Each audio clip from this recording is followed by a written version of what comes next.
देखो ये क्वेश्चन करना है हम लोगों को। x1 बराबर -√3, x2 बराबर माइनस ऑफ 3 प्लस √3, x3 बराबर माइनस ऑफ √3 प्लस 3 प्लस √3 और limit n tending to infinity xn चाहिए, है ना। Limit n tending to infinity xn चाहिए। देखो जैसे यहाँ पर क्या हो रहा है कि x1 दिया गया है -√3, x2 बराबर माइनस ऑफ 3 प्लस √3 और x3 बराबर माइनस ऑफ देखो √3 प्लस √3 प्लस √3। देखो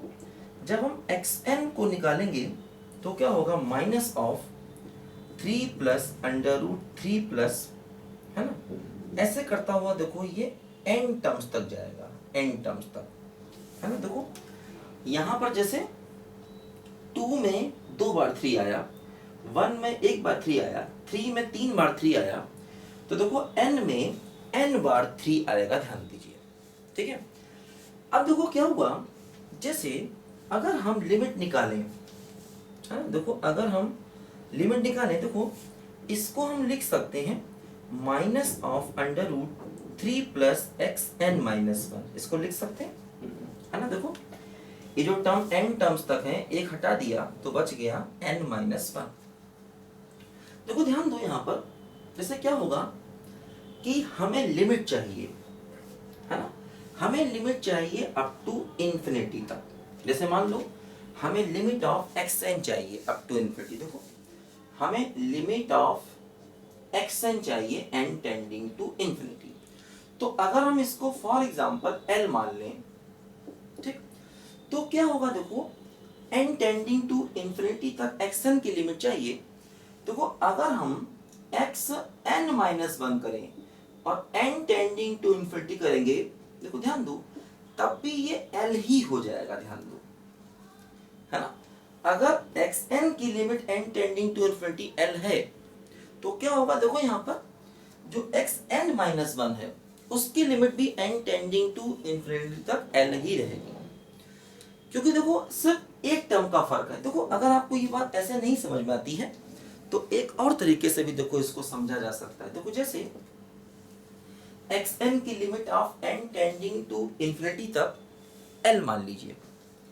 अब देखो क्या होगा यहाँ पर, अगर हमने xn की limit n tending to infinity तक l मान लिया, देखो क्या होगा यहाँ पर कि जैसे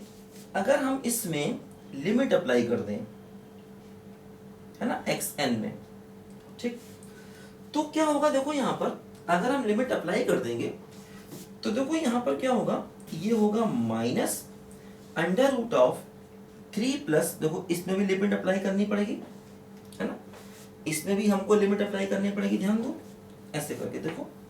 ये हो जाएगा लिमिट, है ना, n टेंडिंग टू इंफिनिटी, दोनों तरफ हमने देखो लिमिट अप्लाई कर दी, -√3 प्लस, ठीक, और √3 plus √3 plus and so on up to ये हो जाएगा n टर्म्स तक, ठीक। अब देखो ध्यान दो यहाँ पर क्या हो रहा है कि जैसे इस पूरे की लिमिट को अगर हमने l मान लिया है, मतलब इसकी जगह अगर हम l लिख दें, l, ठीक। अब देखो जैसे अगर हम यहां से एक टर्म छोड़ भी दें, अगर हम यहां से एक टर्म छोड़ भी दें, क्योंकि n टेंडिंग टू इंफिनिटी का मतलब इंफिनिटी तक जाने वाले टर्म्स ये है ना। अगर हम यहां पर एक टर्म छोड़ भी दें तो इसका मतलब देखो ये अगर इंफिनिटी तक जाने वाले टर्म्स में से एक टर्म हटा भी लेंगे तो कोई फर्क नहीं पड़ेगा। तो इसका मतलब देखो यहां पर ये -√3,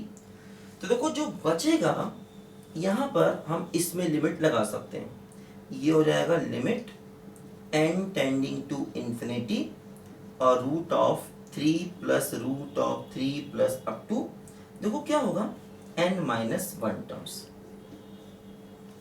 देखो जैसे क्या हो रहा है, अगर n टर्म्स की लिमिट को हम l लिख रहे हैं और n टेंडिंग टू इंफिनिटी है, मतलब इनफाइनाइट टर्म्स है, तो यहाँ पर भी देखो n टेंडिंग टू इन्फिनिटी है और कहाँ तक जा रहे हैं n माइनस वन तक, तो कोई फर्क नहीं पड़ेगा क्योंकि अगर n इन्फिनिटी पर जा रहा है तो n माइनस वन भी इन्फिनिटी पर ही जाएगा। क्योंकि देखो n तक जाने वाले टर्म्स की लिमिट अगर हम l लिख रहे हैं, है ना, अगर हम n टर्म्स तक जाने वाली लिमिट को l मान रहे हैं तो इसका मतलब देखो ये हुआ कि n माइनस वन तक जाने वाली लिमिट को भी हम l ही मान सकते हैं। अच्छा अब देखो जैसे इसमें जो हमने l माना था, देखो वो इसको माना था और यहाँ पर देखो नेगेटिव साइन था, तो इसका मतलब देखो इसको हम माइनस l लिख सकते हैं। l बराबर minus under root three minus l लिख सकते हैं इसको, क्योंकि जो हमने l माना था देखो वो इसको माना था विद नेगेटिव साइन, है ना, विद नेगेटिव साइन माना था। या एक काम आप ये भी कर सकते हैं, देखो इस माइनस को यहाँ ले लें ऐसे,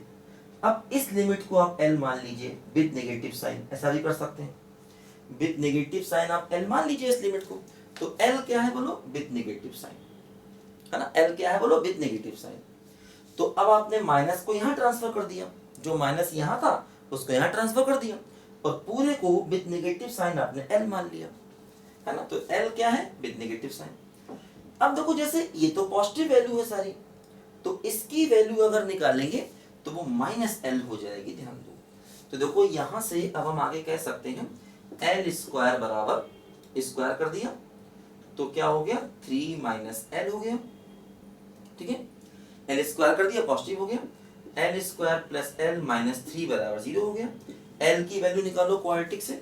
तो minus b plus minus under root b square minus 4ac, है ना, अपॉन 2a। अब देखो दो आंसर आए, एक निगेटिव आया एक पॉजिटिव आया, तो हमें निगेटिव वाला आंसर लेना है, ध्यान दो, यहां से निगेटिव वाला आंसर लेना है क्योंकि देखो l की वैल्यू निगेटिव है, ध्यान दो, l जो हमने माना है वो निगेटिव को माना है, तो यहां से जो निगेटिव वाला आंसर होगा उसको हम लेंगे, वही हमारे क्वेश्चन का आंसर होगा फाइनल। तो यहां पर देखो फिर थोड़ा मैं आपको समझा दूं ध्यान से, देखो इधर, क्योंकि अगर हम इस लिमिट को l मान सकते हैं तो अगर हम ये n टेंडिंग टू, देखो n tending to minus sign को यहाँ ले लिया, ठीक, दोनों तरफ लिमिट अप्लाई कर दिया, है ना, माइनस साइन जो यहाँ था उसको यहाँ भेज दिया, दोनों तरफ लिमिट अप्लाई कर दिया, अब इधर भी लिमिट अप्लाई किया। अच्छा ये लिमिट अंदर जाके लगा सकते क्योंकि देखो ये वैल्यू सारी पॉजिटिव है, ठीक, तो अगर हमने इस लिमिट को अंदर जाके लगाया, एक टर्म छोड़ दिया, तो अगर n टर्म्स तक की लिमिट को हम l मान सकते हैं तो n माइनस वन जिसमें n टेंडिंग टू इन्फिनिटी है उस लिमिट को भी हम l मान सकते हैं। एक्चुअली ये पॉजिटिव है तो यहाँ पर माइनस l लिखना पड़ेगा क्योंकि l का मतलब निगेटिव ऑफ दिस और यहाँ पर ये पॉजिटिव है, तो ये माइनस l हो गया, स्क्वायर किया, l की वैल्यू आ गई। ऐसे कर सकते हैं इस क्वेश्चन को, है, ऐसे पहले ही मैंने आपको एक दो क्वेश्चन कराए होंगे तो इसको हम ऐसे कर सकते हैं। अब देखो मैंने बताया इसे करने का तरीका और भी था, लिखो पहले ध्यान से, इस मेथड को लिखो।